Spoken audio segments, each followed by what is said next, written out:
Greetings, YouTube. As anyone that can tell from this video, I like my stuff. I have a pile of flashlights in that corner of packaging, which I really need to get around reviewing so I can get rid of the packaging. My wife would love that. I just haven't done it yet. But it isn't just I like my stuff.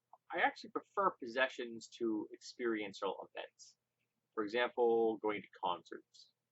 I haven't been to a whole lot of big name concerts. I used to play an instrument in high school, and so I was in bands and events. But being in an event like a stage performance or a concert performance or a marching event is much different than actually sitting there passively watching one of these things go on. And I'm not a big fan of crowds. As Tommy Lee Jones from Men in Black said, a person is smart, people are dumb. The dynamic between an individual and a group is much different. I'm not a big fan of big groups of people. And my wife is even less of a fan of big groups of people. So we take that into account when we're in public. After a certain point, my wife gets really uncomfortable being in a place with a lot of folks. I don't. I just prefer not to. It doesn't trigger my anxiety anyway. I just prefer not to have that many people around me after a certain point. That's one of the reasons I like flea markets. Lots of space around you. But I also just like objects because I bond with objects in a way that I don't bond with experiences like going to a concert or visiting a place. Because I can visit a place. I visited Fort Independence recently in Boston, and it was great. It was a lot of fun. But it's almost like I'm skating across the surface when I do it. Whereas, and this is probably going to sound strange to some people, so I pick up an object on my desk. This is a rock from the ocean. I can tell that just from the way it was made. I guess potentially it could have been from a river, but it's a rock. I bought it at an estate sale. I don't know how much I paid for it, less than $1, right? 50 cents. And I picked it up because it's striated. It is a representation of time itself. It was picked up by someone. I don't know why I think this, but it was picked up by a woman. And she held it for a very long time.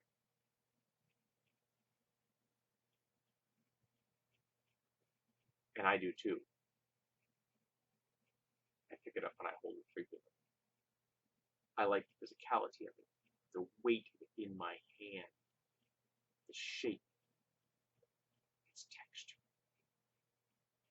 I like the crack that's in it. I like the striations that's in it. I like the color, the variations of dark, earthy tones.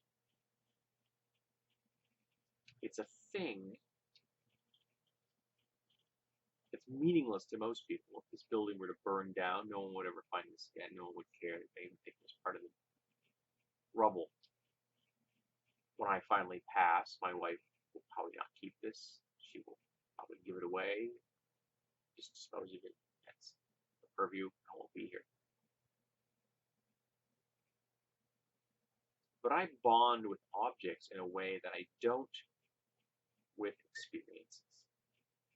And at the moment, I've got what? 1, 2, 3, 4 knives on my desk at the moment. Two of them are gifts, which stay here all the time. One of them, which is just a kind of a classic spring out the front knife, and which was a gift from my friend Skull, and this one, which is also a gift from my friend Skull, which I use this one a lot for opening envelopes. It's really wonderful at that. It also has a nice physical structure. I have a hook knife here. It's a hawk build because I like the way it works and the feel of it. And I currently have a Spyderco Delica on my desk.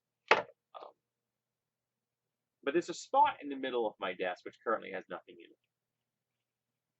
When I buy a new blade, sometimes a new flashlight, but almost always a new blade, it sits right here on my desk.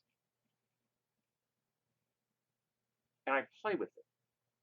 Sometimes for days, sometimes weeks, sometimes a month, sometimes until I get a new blade. So there's a rotation. There isn't a blade at the moment, as I reviewed the last one.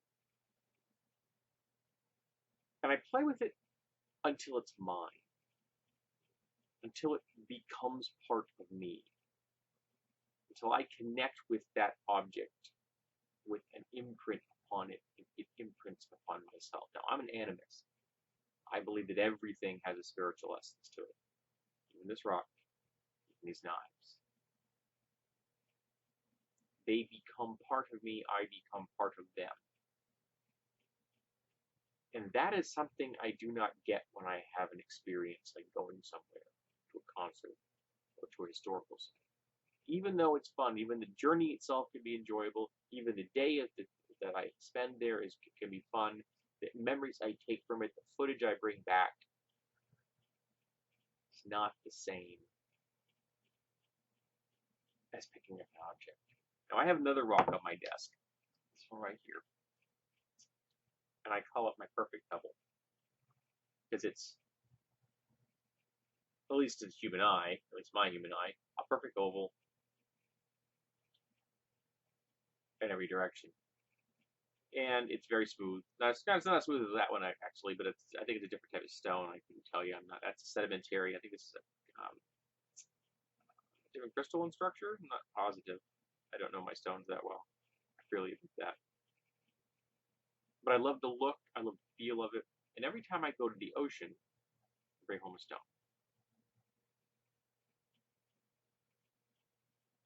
Because I want that talisman of the effect.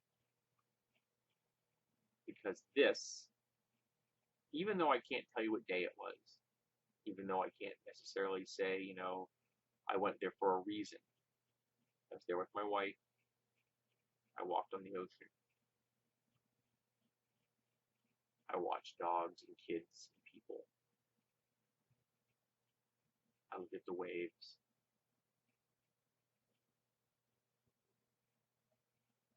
And this is important to me in a way that the experience itself wasn't. And this won't fade. I can't lose this.